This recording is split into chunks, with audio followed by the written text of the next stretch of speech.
আসসালামু আলাইকুম প্রিয় ভিউয়ার্স, কেমন আছেন? আশা করি যে যেখানে আছেন খুব ভালো আছেন। আমরাও আপনাদের দোয়া আল্লাহর রহমতে ভালো আছি।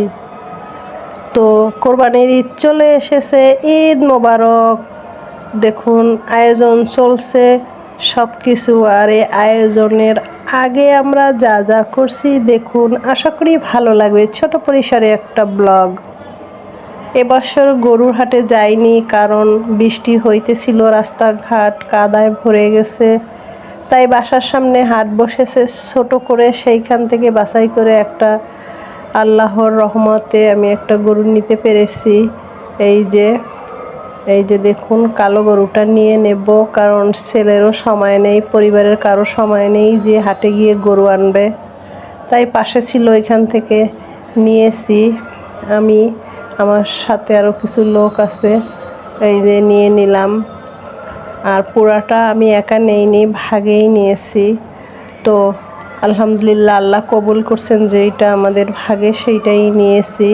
তবে গরুটা একটু খুবই দুর্দর্শ, আর কোরবানির গরু এমনিতেই দুর্দর্শ হয়, খুব রাগী। এই দেখুন, ভয়ে ভয়ে দৌড়ছি, আল্লাহ পাকের ইচ্ছায় হয়ে গেছে। এবার সহি সালামতে কোরবানি সেও হয়ে যাবে।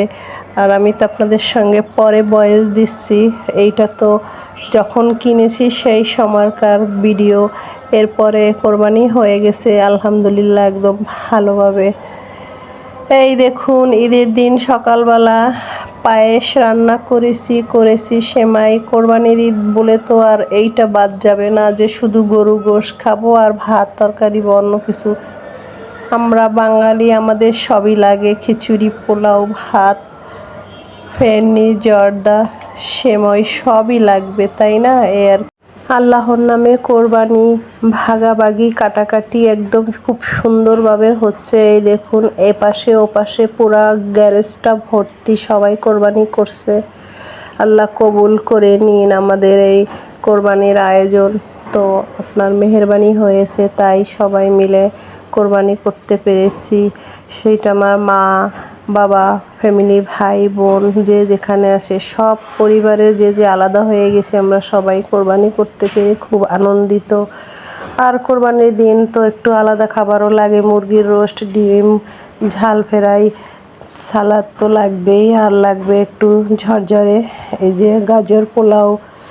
আর এদিকে গোশ ভাগাভাগি করে নিয়ে এসে এই যে রান্নার জন্য ভিজিয়ে দিয়েছে, ফ্রেশ করে ধুয়ে মশলাপাতি দিয়ে এক পাকে একদম সুন্দর করে বসিয়ে দিয়েছি গোশ।